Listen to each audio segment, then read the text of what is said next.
The 35th day was the same as the 34 before it, or so Evelyn Hart told herself as she climbed the cliff path to Evershade Manor with the medicine basket hooked over her arm, and the wind coming off the sea in great grey sheets that smelled of salt and coming rain. She counted her steps without meaning to. She always did when she was anxious. 1, 2, 3, the loose stone near the gorse bush. 4, 5, it was a habit born in childhood in the weeks after her parents died, when the world had suddenly become a place of unmapped dangers, and counting had offered the illusion of navigation. 51 steps from the cliff path to the manor's east entrance. She knew this with the certainty of long practice. Evershade Manor had once been beautiful. She could see the ghost of it still in the proportions of the facade, in the elaborate stonework above the windows, in the long balustrade that ran along the southern terrace overlooking the sea. But beauty unattended decays into something else. The balustrade was crumbling, the windows were salt haze to the point of near opacity. The gardens had been surrendered entirely to the wind, which had done wild and impractical things with them. The housekeeper, Mrs. Fenwick, a small stout woman of deep loyalty and deliberate silence, met her at the east door as always. "No change in his mood," Mrs. Fenwick said, which was their agreed-upon shorthand for "he is the same," which is to say, still alive, which is the best we can report. Evelyn nodded. She followed Mrs. Fenwick through the service corridor and up the back stairs, the basket on her arm smelling of arnica and lavender oil and the particular beeswax balm she had mixed herself following her employer Mr. Crabbe's instructions. The Duke of Evershade's private sitting room was at the end of the east wing. The rules governing her access to it had been communicated on the first day, and had not since been amended. Knock once, enter. Leave the medicine tray on the sideboard. Speak only if spoken to, which would not happen. Perform the prescribed treatment, the application of warm liniment to the injured leg, working in careful strokes from knee to ankle, and then leave without looking back. She had been looking at his face somewhat for the past 2 weeks. She had not meant to begin, but there was something in the composition of the man that made looking at him difficult to avoid, not in the conventional sense of handsomeness, though he was not without it even now. It was more the expression, or rather, the absence of one. The face of someone who had decided that expression was no longer worth the effort. He never spoke to her. He stared at the cold grate or out the salt-hazed window. He endured the treatment with the patience of a man who has learned to live entirely within himself. She had come to think of him in terms of the sea outside his window, enormous, unreachable, capable, she suspected, of great violence and great depth in equal measure. On the 35th day the storm broke before she had finished. She had lit only 2 candles, the Duke preferred minimal light, and the room had its usual quality of suspended twilight when the first great crack of wind hit the seaward casement. The window held, but both flames went out simultaneously, plunging the room into a darkness so complete and sudden that Evelyn's hands stopped moving. She waited. She could hear the sea. She had been in the middle of the treatment, her hands working the warm liniment along the damaged muscle of his left leg, and her hands were still in place, warm oil on warm skin, her fingers resting at the junction of knee and thigh where the scarring began, where she did not usually go, where some remaining hesitation had held her back each of the previous 34 days. In the dark the hesitation failed her. Her fingers moved 1 inch higher, perhaps 2, over the ridge of scar tissue where the wreck of the Resolute had left its mark in his body. He went very still. In the darkness she could hear his breathing, the way it changed, the way the long, careful evenness of a man controlling himself gave way to something more ragged, more present. And then he spoke. She would remember later the quality of his voice in that moment. It had clearly been a fine voice, once deep, authoritative, a voice accustomed to carrying across a deck in a gale. 2 years of silence and grief had worn it down to something rougher, something broken in the way that beautiful things break, still recognizably what they were but with the edges showing. "Stay," he said, "don't go." And then more quietly, as though the first words had surprised him as much as they had surprised her, "Please." In the dark his hand found her wrist. He held it with a care that was almost delicate, fingers that could have gripped, and did not, that caught and curved and held with the particular gentleness of someone who is afraid of their own strength. Evelyn did not move. She sat in the dark with his hand around her wrist and the storm breaking over the manor and the candles out, and she counted 1, 2, 3, 4, until she was steady enough to speak. "I am here," she said. "I will not go." The sensation, Mr. Holbrook confirmed the following morning, was real. He was a London physician, the third the Duke had seen and the first Tristan had agreed to admit in over a year. He was also a man of considerable professional reserve, which meant that his controlled excitement, visible only as a slight quickening of his usual deliberateness, meant something. "There is genuine neurological response in the upper quadrant," Mr. Holbrook said, speaking to Mrs. Fenwick and Mr. Fenton, the estate steward. Since the Duke would not participate in the conversation about his own body, the treatment applied the specific combination of heat and pressure appears to have stimulated something I had not dared to anticipate. I will be frank, I had not expected this." He paused and looked at Evelyn, who was standing near the door with her basket. "The particular technique," he said, "you developed it yourself?" "Adapted it from Mr. Crabbe's method with modifications based on what I observed." She kept her voice careful. "I noticed the scarring was tight. I thought if the pressure were applied higher along the muscle rather than below the point of injury." "Yes," Mr. Holbrook's professional composure reasserted itself. "You thought correctly." He looked at Mrs. Fenwick. "I would like Miss Hart to continue. Daily, longer sessions. I will prescribe a specific regimen, and she will follow it. She should be paid appropriately for an extended engagement."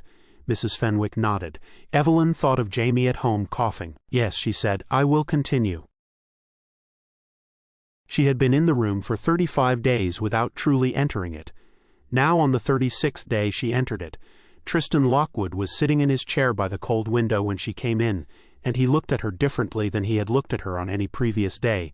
Not warmly, warmth was, she suspected, some distance away yet, but directly. He looked at her as though she were a specific person and not a function. "Miss Hart," he said. "Your Grace, sit down." She sat. She set the basket on the sideboard. She did not immediately begin the preparations because he was looking at the window, and she understood from some instinct, she could not have named, that he was about to say something that required space around it. "You have been here 35 days, he said. "Yes, you have not spoken unnecessarily. Those were my instructions." A pause. "They were unnecessary," he said. "The instructions, you would not have spoken unnecessarily regardless." She was not certain how to receive this. She said, "I am not certain of that." Something happened at the corner of his mouth. It was not quite a smile. It was the place where a smile might occur in a person who had not used that particular muscle in some time. "You count things," he said. She went quite still. "I beg your pardon?" "The steps from the door to the sideboard. The objects on the tray. I have heard you, though you do not know it. 4 steps, 7 objects." A pause. "What does it do for you, the counting?" It was the most personal question anyone had asked her in years, and it came from the most unexpected direction, and she answered it honestly because the darkness of the previous evening had stripped away some layer of her usual careful management of herself. "It makes the world less large," she said, "when I am afraid." He was quiet. He looked at the window, at the grey sea. "I used to count the rigging," he said, "when a gale was coming."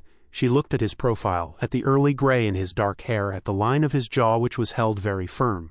"Did it help?" she asked. "It gave me something to do," he said, "which is not the same thing but is near enough." The regimen was demanding. 3 hours each day, 1 hour of exercise, 1 of treatment, and 1 of what Mr. Holbrook called supervised rest, which in practice meant that Evelyn sat in the chair by the window while Tristan slept or did not sleep, but lay still with his eyes closed, and she read or prepared the following day's medicines. She learned the room in those quiet hours. The water stains on the ceiling that resembled from certain angles a map of coastline, the way the light moved from the left window in the morning to the right in the afternoon, the sound the sea made against the cliffs, different in calm weather, in wind, in rain, that constant low conversation. She learned him, too, in the incremental way of someone who is paying close attention to something that is slowly revealing itself. He was in pain constantly. He managed it with a discipline that was almost military in its rigidity, but she could read the signs by the 3rd week. A particular set of his shoulders, the way his breathing shallowed, the moments when he closed his eyes not to sleep but to endure. He was also, beneath everything, precise. His mind was a finely calibrated instrument. She could tell from the questions he occasionally asked, from the observations he made when he spoke, which was more frequently now, though still not often. He asked about Jamie after she had mentioned her brother in passing. She answered briefly. "N years old. The cough had come on 2 winters ago. It was manageable with care." Tristan listened to this in a way that felt different from polite attention, more focused, more as though he were filing information carefully away. "He has someone to look after him," he said, "while you are here. Mrs. Gould from the village. She is kind." A pause.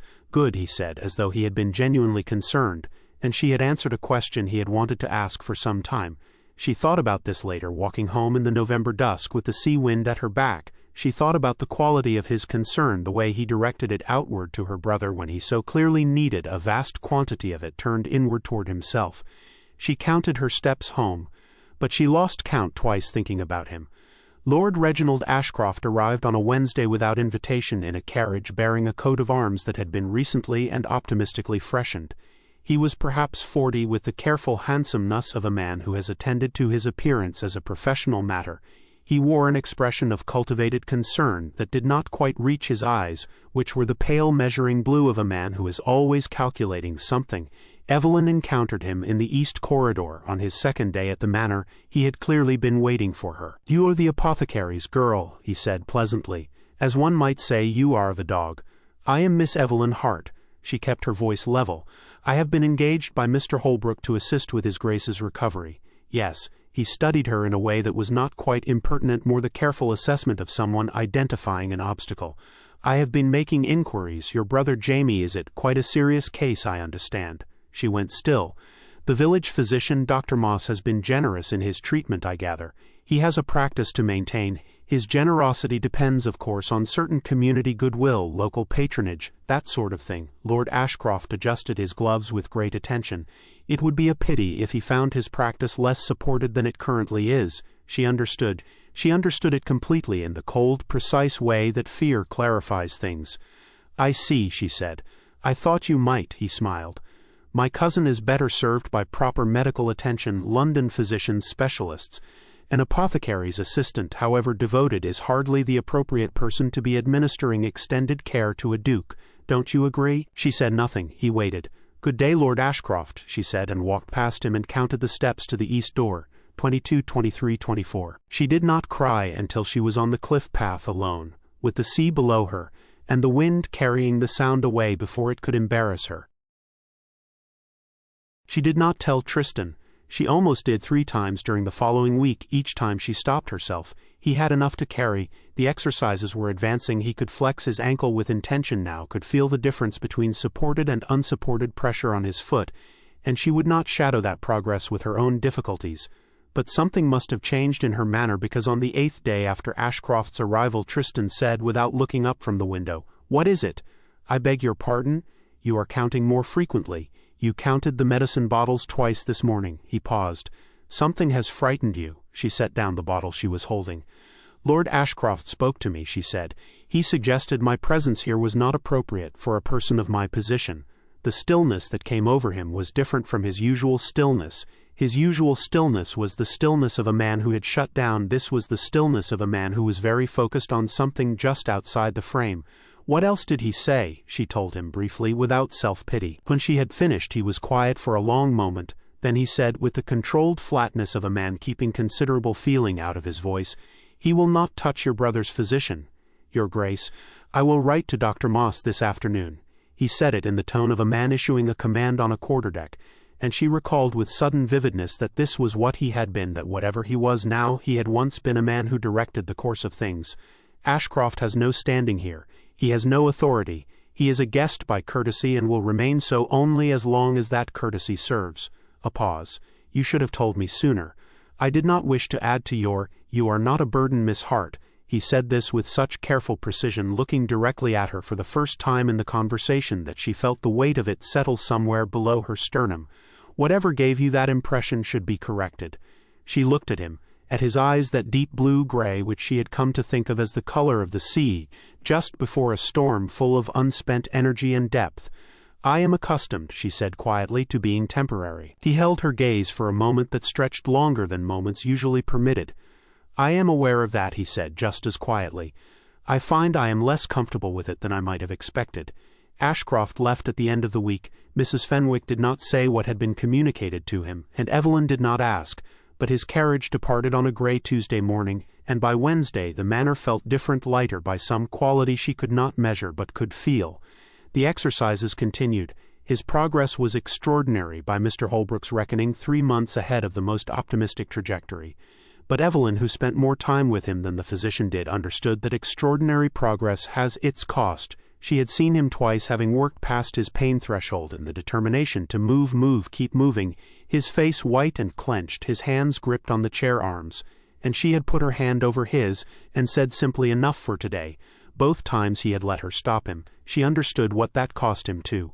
They talked in the evenings now. Not always, sometimes they sat in a silence that had evolved over the weeks into something companionable rather than oppressive. But more evenings than not, when the treatment was done and the exercises finished, and the fire had caught, and the room was as warm as it ever got, they talked. He told her about the sea, not about the wreck. He did not yet have words for the wreck, and she did not press. He told her about the way the Atlantic looked at dawn when you were 3 days out and the coast had disappeared, when the world had reduced itself to water and wind, and the competence of your own ship and crew. He told her this with the quality of a man describing a country he loved and had left and was not certain he would see again.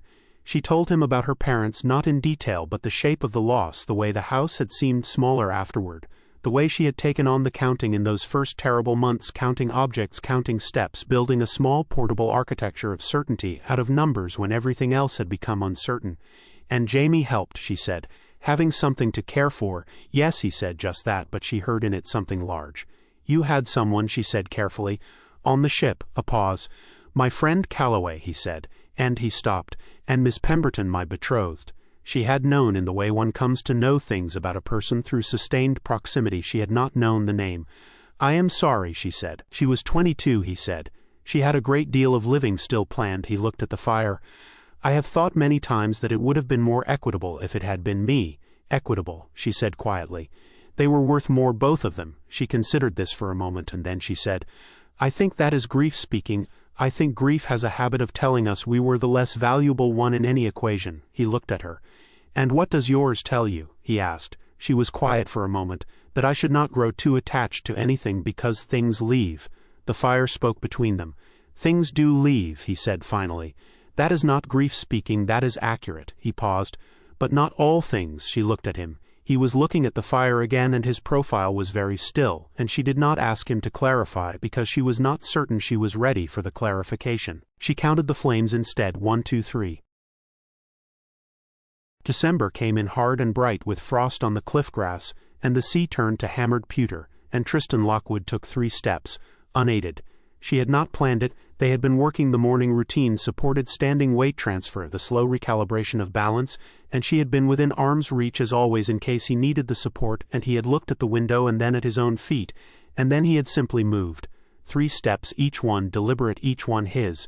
She watched him do it with her hand over her mouth and her eyes gone bright with something she didn't have a name for. He stopped. He stood. He was breathing hard. 3, she said. He looked at her over his shoulder. And what she saw in his face in that moment was something she had not seen before, not happiness exactly, not yet, but the precursor to it, the first pale light of a color that had been entirely absent.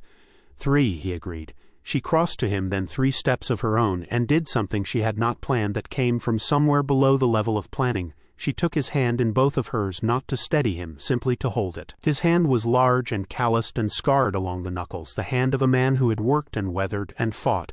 She held it and felt him hold back, and they stood like that for a moment that had no place in the professional arrangement they had constructed, and seemed for that very reason entirely honest. You should sit down, she said eventually. Yes, he said, I should. He did not immediately let go of her hand. Lord Ashcroft's interference had not ended with his departure. A letter arrived from a solicitor in London raising questions about the Duke's legal capacity, citing his long isolation and the influence of interested parties, a phrase that clearly indicated Evelyn, though it did not name her over his affairs. Mr. Fenton brought the letter to Mrs. Fenwick. Mrs. Fenwick brought it to Evelyn, which was not strictly correct procedure, but Mrs. Fenwick was a woman who had decided where her loyalties lay. He cannot do much, Mrs. Fenwick said, as long as his grace is demonstrably capable, which he is. If he were seen, Evelyn said slowly, by people beyond the household, people who could confirm. Yes, Mrs. Fenwick looked at her with the satisfaction of someone whose idea has been confirmed. That is what I thought as well. He did not want to be seen. She understood this. She understood it deeply from her own experience of the way grief can make the presence of other people feel like an exposure, like standing in public with a wound visible. I am not asking you to perform health, she said. I am asking you to demonstrate it. These are different things. He was looking at his hands spread on his knees. I am not what I was. No, she agreed. But what you are is considerable. He looked up at her. You have walked across this room, she said. You have done so 6 times this week. You have reclaimed sensation in your leg that 3 physicians had given up expecting. You have—" She stopped because she had begun to say something that would exceed the careful boundaries of her position, and she was aware of it. He watched her stop herself. His eyes were very attentive. "What else?" he said. She looked at the window, at the frost on the outside glass and the sea beyond it, hammered and pewter and vast. "You have become someone I find it very difficult to imagine not seeing," she said quietly, without drama, with the care of someone putting something fragile down very gently. "That is not a professional observation. I apologize for it." The room was very quiet. "Don't," he said. She looked back at him. "Don't apologize for it," he said. And his voice had that broken fine quality again, roughened by disuse and something more than disuse, something that was trying to come back from a very long way away. The gathering was small by any standard. The local magistrate, Mr. Fenton, Dr. Moss, Mrs. Fenwick, and 2 neighboring landowners, who had been asking after the Duke's health for 2 years, and could now be shown quietly and definitively that the heir to Evershade was neither invalid nor under undue influence. Tristan walked into the room with his cane. Evelyn was not present. He had not asked her to be, and she understood without resentment that this was something he needed to do without the visible support needed to demonstrate his independence for reasons that were both strategic and deeply personal. She sat in the library down the hall and read and counted the lines on the page when she was anxious, and waited. He was in the drawing room for 40 minutes. When he came back past the library, he stopped in the doorway. She looked up. "Satisfactory?" she asked. "Tedious," he said. "They wanted to talk about the Battle of Waterloo." "You were not at Waterloo." "No, but I have a naval commission, and they seemed to feel this covered the general territory." He looked at her. Something in his expression was different from what it had been before. He went in lighter fractionally, in the way that weight shifting from a long-held position feels like lightness even if the absolute weight remains. "Thank you. I did nothing. You told me what I was," he said, "when I had forgotten." She looked at him for a moment, this man with his cane and his straight shoulders and his face that was learning slowly and with great effort to hold more than one expression. "You are a great deal," she said. "Your Grace." His mouth did the thing again, the not quite smile, a little more certain than before. "Tristan," he said. She blinked. "When we are not performing any particular professional arrangement," he said. "My name is Tristan." She held this for a moment, the gift of it, the specific gravity of a name offered in a world where names were carefully governed.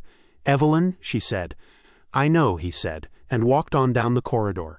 She sat in the library for quite some time afterward, holding her book and not reading it. The Dowager Duchess of Evershade arrived on a Tuesday, which surprised everyone, including apparently herself. She was 71, small and precise, with the white hair and sharp eyes of a woman who had survived a great deal by the application of keen intelligence and selective battle. She came with 2 trunks and a lady's maid and an expression of determined purpose.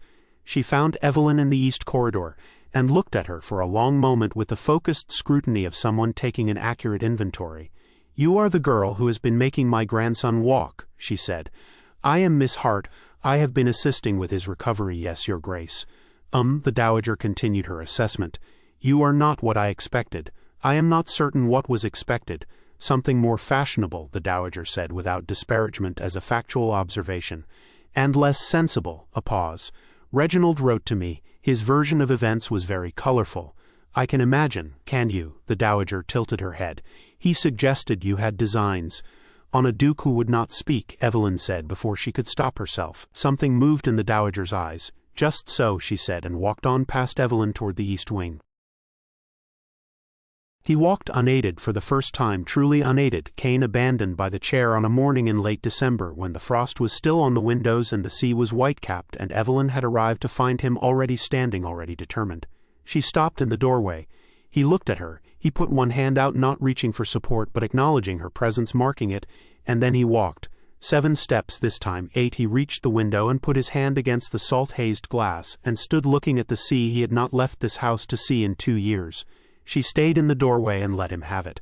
After a long time, long enough that the early light had shifted and the frost on the inner sill had begun to melt, he said without turning, "I used to stand at the bow." "I know," she said. "You told me. I did not think I would ever want to again." A pause. "Stand and look at it. The sea." He was quiet. "I find that I do." She crossed the room. She stood beside him at the window, not touching, looking at the same gray-white expanse. "What changed?" he asked. He turned to look at her. The morning light came through the salt glass and made everything soft and slightly indistinct. and he was looking at her with that full attentive look that was his version of speaking volumes. "I had more reason," he said. She looked at the sea. "Tristan," she said very carefully, "I want to tell you something, and I want you to understand that it carries no expectation. I say it because you told me that I deserve to know true things, and I think perhaps the reverse is also true." He waited. "I have been afraid my whole life of caring too much about a situation that will change." She kept her eyes on the sea. "I have been telling myself that this will change, that I am temporary, that when you are well you will need something other than what I am, and I should hold myself at the proper distance." A pause. "I have not been very successful." Silence. "I am not well yet," he said, and then more quietly, "but I will be, and I want to be clear." He stopped. "I want to be very clear about something so that there is no misunderstanding." She turned to look at him. "I am not attached to you because you are useful," he said. "I am attached to you because you are entirely yourself, because you count things when you are frightened, and tell the truth when it would be easier not to, and look at me as though what you see is worth looking at." His voice had gone very quiet. "I have loved 2 people in my life before this. I lost them. I concluded from that it was better not to love anything further." A pause. "I find I have reached a different conclusion." The sea moved outside the salt-hazed glass. "What conclusion?" she asked, and her voice was not entirely steady. "That the risk is not the reason to stop," he said. "That it may in fact be the reason to continue." She looked at him for a long moment. Then she put her hand against his jaw simply, directly, as she did everything, and he turned his face fractionally into her hand, and they stood like that in the salt light of a December morning, while the sea went on making its perpetual sound below the cliffs. He proposed on New Year's Day. He had planned, she suspected, to do it differently, to have the room arranged perhaps, or to have found some elevated and appropriate language. But what happened was that she arrived at 8 in the morning to find him standing at the window in the clear first light of a new year, and he turned when she came in, and whatever he had planned gave way to what was true. "I want to ask you to marry me," he said. "And I want you to understand before I do that I am asking because I have thought about it, and chosen it, and want it, not because of what you have done for me, though that is considerable. Not because you would be protected, though you would be, because you are the person I want to spend the rest of my years being honest with." She set down her basket. "I am an apothecary's assistant," she said, "with a little brother who coughs. Yes, I count things, I know. I am not—" She stopped. "I am not what is expected of a duchess." "No," he agreed, "you are better suited for it. The expectation is generally for someone decorative and pliant. You are neither." He paused. "You are exactly what the position requires if one thinks about it correctly, which most people do not." She looked at him. "And Jamie," she said, "he would come here if you would like, if he is comfortable. The sea air is considered beneficial for lung complaints." He said this with the careful precision of a man who has thought about all the pieces and fit them together. He would have the physician's proper attention and the estate's resources, and if he is willing, an uncle who was once a sea captain and can be reasonably expected to have useful stories. Something happened in her chest that she could not have precisely described, some locked thing that had been locked for years. "Tristan," she said. "Evelyn." She crossed the room 4 steps, 5, and he met her at 3, which was remarkable in ways that had nothing to do with romance and everything to do with it, and she took his hand the way she had on the day of the first 3 steps, in both of hers warm and real. "Yes," she said, "I will marry you." The Dowager Duchess, who was standing in the doorway with a look of supreme satisfaction that she would later deny, turned and went back down the corridor, before either of them noticed her. 6 months later, the chapel at Evershade had been closed for years, the windows opaque with neglect, the flowers long dead in their stone niches. Evelyn and Mrs. Fenwick had opened it together 2 months before the wedding, and what they had found beneath the neglect was the bones of something beautiful, carved stonework, good proportions, windows that when cleaned let in the sea light in long pale columns. She was married in that light. It was a small wedding. The Dowager Duchess was present, and Mr. Fenton and Dr. Moss, and sitting in the second pew, with a slightly overwhelming awareness of the occasion, Jamie, who had grown 2 inches since October, and whose cough had been substantially quieter since February, when they had brought him to Evershade and the sea air had begun its slow good work. He stood very straight at the altar. She saw him when she came through the chapel door, saw the way he turned, and the way his face did at last the thing she had been watching it learn to do for months. It opened, it became entirely present. He looked at her as though she were the first clear morning after a very long storm. She counted her steps down the aisle, 1, 2, 3, and then stopped because she had realized somewhere around 4 that she was not afraid. There was nothing to count against. The world had not suddenly become safe, it never would be, not entirely, and she had made her peace with that, but she was not afraid of it in the old way, the cold, contracted way that required counting to navigate. She was simply here, walking toward this man in this light by this sea. She was simply present. She counted nothing. They danced in the ballroom that evening. The ballroom had been the last room opened. Mrs. Fenwick had saved it, Evelyn suspected, for exactly this occasion. The chandeliers had been cleaned and lit, and the floor had been polished, and someone, probably the dowager who had declined to admit it, had arranged for flowers throughout, white and pale green, in the long vases, filling the room with the clean green smell of living things. He held her carefully. He was still recovering. The cane was laid aside tonight, but carefully, for a careful amount of time, and she was aware of his leg, of what it cost him, of the discipline it required. She was aware, and she allowed it because she had understood something over these months, that there is a difference between protecting someone from difficulty and denying them the dignity of choosing it themselves. He had chosen to dance. She followed his lead slowly, in a room full of candlelight and flowers, with the sea outside making its perpetual argument with the cliffs. "You are not counting," he said. "No, what changed?" She thought about this honestly. "I know the steps now," she said. "The ones that matter." He was quiet in the way he was quiet when something had settled somewhere important. "I am going to continue to recover," he said. "Mr. Holbrook believes I may walk without the cane within the year." "Yes, and when I do, when you no longer need to be here for that reason," he paused, "I want you to know that what I feel will not have changed. I want to be clear about that before there is any question." She looked up at him, at his face, which she knew now the way she knew the room, the water stains and the light and the sound the sea made in different weathers. "Tristan," she said, "I married you this morning. Yes, the reason I married you is not your leg." A pause.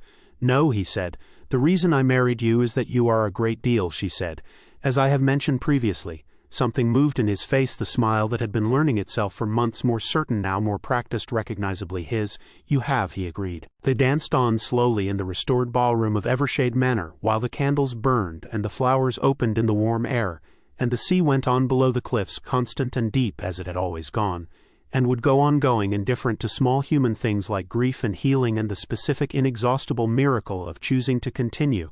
Outside the long windows the gardens were beginning to come back. Someone had planted things in November, bulbs mostly, and some early flowering shrubs, and they were coming now in the spring warmth, pale green and insistent, climbing through the old neglected beds toward the light. The manor was full of it, candlelight, sea light, the long pale columns from the clean chapel windows, the particular quality of light that belongs to a house that has been let alone for too long and is now slowly being returned to itself. Evelyn rested her head against his shoulder. He held her carefully with the hands she knew, the calloused, capable, careful hands of a man who had learned again that he was allowed to hold things, that holding things was not tempting loss, that the alternative to holding, the long, careful management of distance, the closed room, the dark winter of the self, was its own kind of shipwreck, slower but no less complete. She could feel him breathing. She counted nothing. She was exactly where she intended to be.